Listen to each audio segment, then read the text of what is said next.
बिस्मिल्लाहिर्रहमानिर्रहीम। अस्सलामुअलैकुम। मैं हूं फ़हीम अख्तर और आप मुझे यूट्यूब पे देख रहे हैं। नाज़रीन, इस वक्त पाकिस्तान के सियासी मंजरनामे के ऊपर इस वक्त ख़बर जो चल रही है वो साबिक chief justice of Pakistan justice retired Saqib Nisar की एक मुबैना ऑडियो जो कि लीक की गई है उस हवाले से है। इस पर तरह तरह की थ्योरीज़ भी चल रही हैं। आज मेरी बात हुई है साबिक चीफ़ जस्टिस साकिब निसार साहब से। कोई 2 से 3 मिनट तक ये बात मेरी हुई है और इस बात में बड़ी अहम ख़बरें भी उन्होंने दी हैं। लेकिन उससे पहले आज सोशल मीडिया के ऊपर ही साबिक चीफ़ जस्टिस साकिब निसार का एक ख़िताब जो है वो सामने आया है और उसमें कुछ ऐसे अल्फाज हैं जो ऐसा लग रहा है जैसे वही अल्फाज जो हैं वो जो लीक ऑडियो है, मुबैना लीक ऑडियो जो है वो उसमें भी मौजूद है, जिसके बाद ये तासुर फैल चुका है कि जो chief justice of Pakistan Saqib Nisar की जो मुबैना ऑडियो लीक की गई थी वो फैब्रिकेटेड है। वज़ीर-ए-आज़म की सरबराही में आज हुकूमती रहनुमाओं और तर्जमानों का बड़ा अहम इजलास हुआ। उस इजलास में भी वज़ीर-ए-आज़म ने अपने अरकान को एक टास्क सौंपा है, वो भी बताएँगे। शुरू करते हैं। जो इस वक्त पाकिस्तान के मंजरनामे के ऊपर छाया हुआ है, पॉलिटिकल मंजरनामे के ऊपर छाया हुआ है, सहाफ़ी हैं अहमद नूरानी जो कि पहले जंग ग्रुप यानी कि जियो ग्रुप के साथ थे, द न्यूज़ में इन्वेस्टिगेटिव रिपोर्टर थे। और जब पनामा का मामला सामने आया था तो अहमद नूरानी साहब की बहुत सारी ऐसी ख़बरें सामने आई थी जो उन्होंने काम किया, और कुछ ऐसी ख़बरें भी सामने आई थी जो ऐसा महसूस किया जा रहा था जैसे कि मुस्लिम लीग नून की हुकूमत उनको फ़ीड कर रही है। बाद में जंग ने एक ख़बर जो कि गलत साबित हुई थी वो छापी भी थी और उसमें उन्होंने इदारे ने माज़रत की थी अपने कारयीन के साथ और ये भी उनके क्रेडिट पे एक स्टोरी थी जो कि उन्होंने बाद में माज़रत की है।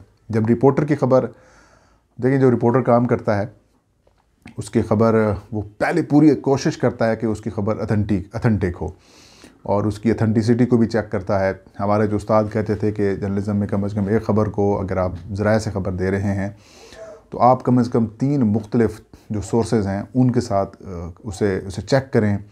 किसी इदारे से मुतालिक है, किसी वज़ारत से मुतालिक है तो उसके स्पोक्स पर्सन या उसके सरबराह से बात करें, उनका मौक़िफ़ ले लें, फिर जाके आप ख़बर फ़ाइल करें। लेकिन रेस है ख़बरों की, सबसे पहले ख़बर देने की रेस है, तो इसमें बहुत सारे रिपोर्टर्स जो हैं वो गलतियां कर जाते हैं और उनकी क्रेडिबिलिटी भी मुतासिर हो जाती है। तो कभी इम्कान है कि शायद जो अहमद नूरानी साहब हैं उन्होंने जो ये वाली स्टोरी की है इसमें उन्होंने कंसर्न अथॉरिटी से चेक भी किया होगा। ज़ाहिर है उन्होंने एक अमरीकी लैब से इसका फ्रांसिक खुद से कराया और उसको उन्होंने कहा कि वो ऑथेंटिक है, तो उसके बाद ही उन्होंने अपनी जो ख़बर है वो फैक्ट फोकस के ऊपर जो है वो जारी की, जो कि वेबसाइट है, और इसी फैक्ट फोकस के ऊपर ही वज़ीर-ए-आज़म के साबिक़ मुआविन ख़ुसूसी और चेयरमैन सीपैक अथॉरिटी जो है वो रिज़ाइन भी करने पे ऊपर मजबूर हुए थे।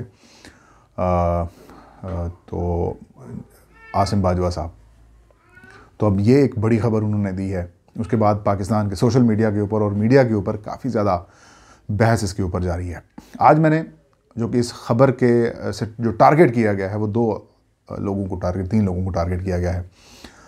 पहला टारगेट चीफ़ जस्टिस उस वक्त के साकिब निसार साहब जो कि अब साबिक चीफ़ जस्टिस है पाकिस्तान है, और दूसरा टारगेट पाक फ़ौज है, इदारे हैं, ISI है, और तीसरा टारगेट वज़ीर-ए-आज़म इमरान ख़ान है। तो मैंने साकिब निसार साहब से इसके ऊपर बात की आज, तो उन्होंने कैटेगोरिकली कहा कि ये मनगढ़ंत और मेरे पुराने जो क्लिप्स हैं उनको मिक्स करके एक फैब्रिकेटेड और झूठी और जाली किस्म की जो है वो ऑडियो बनाई गई, और इसका तासुर, इसका मकसद सिर्फ मुझे डिफेम करना है। मैंने उनसे पूछा कि क्या आप इनके ख़िलाफ़ कोई कानूनी चाराजोई का इरादा रखते हैं या फिर कोई मुशावरत कर रहे हैं, तो उन्होंने कहा कि मैं ख़ुद साबिक चीफ़ जस्टिस हूँ, सेक्रेटरी लॉ भी वो रहे हैं और इतना अरसा उनका माशाल्लाह एक्सपीरियंस है। तो उन्होंने कहा मैं क्यों करूँगा, मैं क्यों किससे मशावरत करूँगा, मेरी मशावरत किसी से बनती नहीं। फिर मैंने उनसे कहा कि जो साइबर क्राइम से मुतालिक जो माहिरीन हैं, जो टेक्नोलॉजी को समझते हैं, आप उनके साथ मशावरत करें या फिर इसका ख़ुद से कोई फ्रांसिक कराएँ। तो उन्होंने कहा कि ऐसा कुछ नहीं है। फिर मैंने कहा ये सारा कुछ टीवी चैनल्स के ऊपर और सोशल मीडिया के ऊपर चल रहा है और एक पॉलिटिकल बहस भी इसके ऊपर जारी है। तो उनका मेरा इससे कोई लेना देना नहीं है। बहरहाल उन्होंने कहा कि मैं जो है वो इस ऑडियो की तरदीद भी करता हूँ, और उन्होंने कहा कि ये एक फैब्रिकेटेड किस्म की ऑडियो है जिसका मकसद मुझे समझ नहीं आ रहा वो क्या ऐसा चाह रहे हैं। बयान हल्फी भी सामने आया, उसके बाद फिर ये ऑडियो क्लिप सामने आई। तो मसाइल उनके लिए भी बढ़ते जा रहे हैं बतौर इदारा। जिस तरीके से पाक फ़ौज को और ISI को टारगेट किया जा रहा है, ये भी जुल्म है। और इसका मकसद ये था कि जिसमें ऑडियो में इस बात को ज़ाहिर किया गया कि वज़ीर-ए-आज़म इमरान ख़ान को उस वक्त वो पोजीशन में थे, उनको अगला वज़ीर-ए-आज़म लाना है और नवाज़ शरीफ को इनसे हटाना है। तो उन्होंने तो कैटेगरिकली इसको डिनाई भी कर दिया और कानूनी चाराजोई भी ना करने का उन्होंने कहा कि फ़िलहाल मैं नहीं सोच रहा। हो सकता है बाद में वो करें, और बनती भी है। लेकिन इसके ऊपर मुख्तलिफ थ्योरीज़ भी चल रहे हैं, लोग मुख्तलिफ बातें भी कर रहे हैं। लेकिन ये जो क्लिप बाद में सामने आया कि जिस वक्त वो चीफ जस्टिस थे और वो एक तकरीब से खिताब कर रहे थे, तो वो उनके कुछ जुमले जो हैं जो ऑडियो में वो लिखा गया है। सोहेल रशीद हैं, समा TV के रिपोर्टर हैं, वो अदालती कार्रवाई को कवर करते हैं इस्लामाबाद हाई कोर्ट को, बड़े अच्छे मंझे हुए रिपोर्टर हैं। उन्होंने कल ही इस ऑडियो क्लिप को सुनने के बाद एक ट्वीट किया था, और उस ट्वीट में उन्होंने कहा था कि जो ज़माने हैं, यानी कि चीफ जस्टिस साकिब निसार जो बात कर रहे हैं और जो उनके साथ जो जवाब दे रहे हैं, वो इंटायरली डिफरेंट एंगल शो कर रहे हैं। चीफ जस्टिस कुछ बात कर रहे हैं, उसके आगे उनकी जो बात आती है वो कुछ और आती है। लेकिन अहमद नूरानी साहब कहते हैं कि मैंने इसको वेरीफाई उस इदारे से कराया है, उस लैब से कराया है जो अमरीकी अदालतों के लिए काम करता है। लेकिन ये बात एक्सेप्टेबल शायद उनके लिए हो, या फिर जिनको इसके मौक़िफ़ के से तक़वियत मिलती है उनके लिए ऑथेंटिसिटी हो। लेकिन जब इसकी इंडिपेंडेंट किस्म की इंक्वायरी कराई जाएगी तो फिर ही उसके जो नतायज होंगे वो सामने आएंगे। मुस्लिम लीग नून बहुत शादियाने बजा रही है इस सारी मामले के ऊपर। वो कह रही है कि अल्लाह अल हक है, और किसी के हाथ में इज़्ज़त आई, किसी के हाथ में ज़िल्लत आई, और कामयाबी करार दे रहे हैं। अब इसके ऊपर क्या करना चाहिए?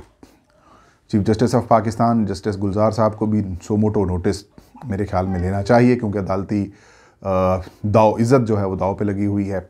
और यही ग्रुप यानी कि जियो जंग ग्रुप से निकलने वाले जो कुछ सहाफ़ी हैं या फिर कुछ मौजूद सहाफ़ी हैं, उन्होंने अदालती वक़ार को स्टेक पे लगा दिया है। Chief justice Islamabad high court ने सारे जो बयान हल्फी सामने आया था उसके ऊपर सो मोटो नोटिस लिया, उसके ऊपर कार्रवाई भी जारी है। नोटिस जारी किए जा चुके हैं, शोकाज नोटिस सब फ्रीकैन को, और जस्टिस रिटायर्ड शमीम जो कि चीफ जज थे गिलगित बल्तिस्तान से, राना शमीम, उनसे भी जवाब मांगा गया है और उनको तलब भी किया गया है।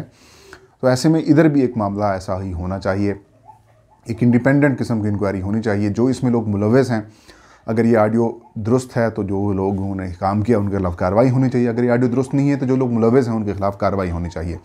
लेकिन मुस्लिम लीग नून अगर डंके की चोट पर ये कह रही है कि ये ऑडियो जो है वो बिल्कुल दुरुस्त है, क्योंकि मुस्लिम लीग नून का नाम इस वक्त जो है वो लीग्स जमात बन चुका है, क्योंकि जज अरशद मलिक हूँ या फिर बाकी जो मामलात हों वो उन्हीं की तरफ सारी जो है वो रास्ते जाते हैं, या फिर जो खुरा है वो उन्हीं की तरफ जाता है।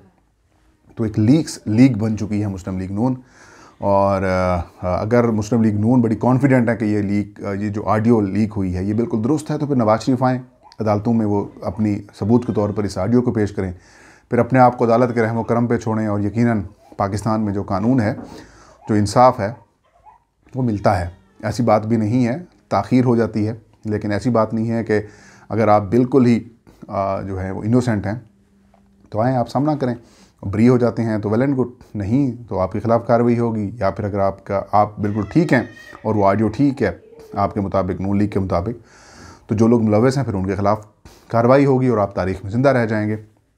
लेकिन अब मुस्लिम लीग नून क्या सोच रही है इसके ऊपर, ये तो नून लीग वाले ही बताएंगे। वज़ीर-ए-आज़म की सरबराही में आज हुकूमती रहनुमाओं और तर्जमानों का बड़ा अहम इजलास हुआ है। इस इजलास में इस मामले को डिस्कस किया गया है। वज़ीर-ए-आज़म ने अपने पार्टी रहनुमाओं तर्जमानों को ये हिदायत दी है कि मुस्लिम लीग नून के जो माजी में अदालतों के ऊपर हमले हुए हैं, या उनका जो माजी में जजेस से मुतालिक रवैया रहा है उसके ऊपर जो है वो उनको एक्सपोज़ करें, और जो फैक्ट्स जो हैं वो कौम के सामने लाएं, ताकि दूध का दूध और पानी का पानी हो जाए। वज़ीर-ए-आज़म ने कहा है कि एक माफिया है मुस्लिम लीग नून, और माफिया ही जजेस के ऊपर या फिर इदारों के ऊपर जो है वो इस तरीके से हमलावर होता है, और ये सारा मामला भी एक माफिया का ही शाखसाना है। नाज़रीन, ये थी आज की वीडियो। इंशाल्लाह नेक्स्ट वीडियो में नई खबर और नए इशू के साथ मैं हाजिर हूँगा। तब तक मुझे इजाज़त दीजिए। अपना और अपने जाने वालों का बहुत सारा ख्याल रखें। अल्लाह हम सबका हामी नासिर हो।